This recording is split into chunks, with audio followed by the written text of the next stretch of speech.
नमः शिवाय। हर हर महादेव। दोस्तों, सावन मास की शुक्ल पक्ष की पंचमी तिथि नाग पंचमी के नाम से जानी जाती है। शास्त्रों के अनुसार इस दिन यदि आप नागों की उपासना करते हैं तो काल दोष जैसे महादोष से मुक्ति मिल जाती है। साथ ही सर्प दंश का भी भय नहीं रहता है। नाग पंचमी के दिन नाग अनंत वासुकी शेष पद्म कंबल शंखपाल काल्या तक्षक का ध्यान करते हुए नाग प्रतिमा की पूजा की जाती है। तो दोस्तों, आज की वीडियो में आप जानेंगे नाग पंचमी साल 2024 में कब है, पंचमी तिथि कब है और यह कब समाप्त हो रही है। नाग पंचमी की पूजा आपको किस प्रकार करनी है, इसका मंत्र क्या है और किस प्रकार से आप नागों की आराधना करें, जिससे कि अगर आपकी कुंडली में काल सर्प दोष है तो आप उससे मुक्ति कैसे मिल सकती है। तो आज की वीडियो बहुत ही महत्वपूर्ण है, पूरा जरूर देखिएगा।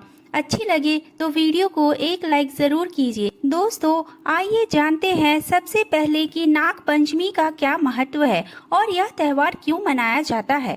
पौराणिक कथा है कि अभिमन्यु के पुत्र राजा परीक्षित की मृत्यु नागदेव के डसने से हुई थी और पिता की मृत्यु का बदला लेने के लिए उनके बेटे जन्मेजय ने सर्पों को मारने के लिए नागदाह यज्ञ किया था, जिसमें कि संसार के सारे सर्प जलने लगे। सर्पों ने अपने बचाव के लिए आस्तिक मुनि की शरण ली। फिर मुनि ने राजा अजमेर को समझाया और इस यज्ञ को रुकवा दिया।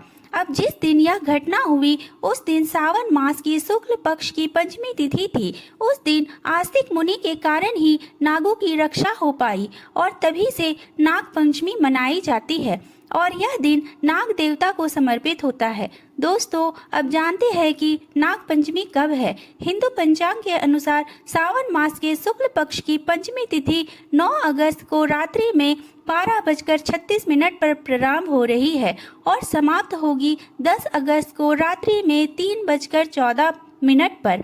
ऐसे में सूर्योदय कालीन तिथि के अनुसार 9 अगस्त को यानी कि शुक्रवार के दिन नाग पंचमी मनाई जाएगी।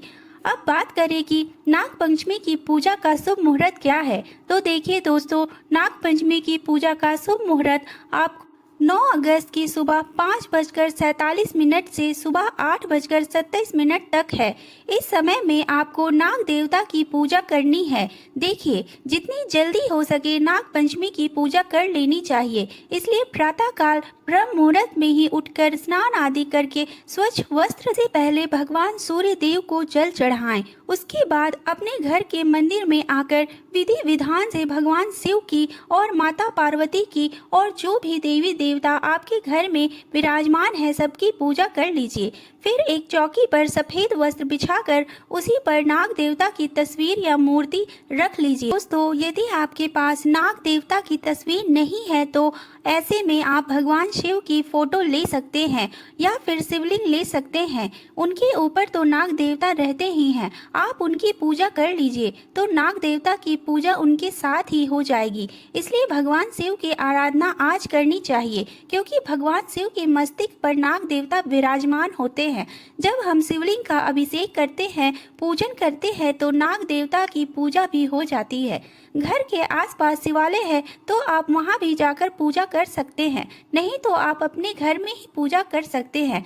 वैसे नाग पंचमी की पूजा की बहुत सारी अलग अलग विधियां हैं। कई जगहों पर गोबर के नाग देवता अपने घरों में बनाए जाते हैं, घर के मुख्य द्वार पर बनाए जाते हैं तथा घर के दीवारों पर भी नाग देवता बनाए जाते हैं और फिर उनकी पूजा की जाती है। नाग देवता को दूध चढ़ाया जाता है और इसके साथ ही चावल वाली खीर होती है, उसे भी चढ़ाकर नाग देवता की पूजा की जाती है। तो अलग अलग स्थानों पर अलग अलग रीति रिवाज से नाग देवता की पूजा की जाती है, लेकिन सावन मास की शुक्ल पक्ष की पंचमी तिथि पर ही नाग पंचमी मनाई जाती है। ऐसा कहा जाता है कि नाग देवता की पूजा करने से काल सर्प दोष से मुक्ति मिल जाती है। कहा जाता है कि नाग देवता की पूजा करने से काल सर्प दोष से मुक्ति मिल जाती है। अगर आपकी कुंडली में काल सर्प दोष है तो आज के दिन मतलब कि नाग पंचमी के दिन नाग देवता पर या फिर शिवलिंग पर आप चांदी के या तांबे के नाग नागिन बनवा कर और अर्पित करें।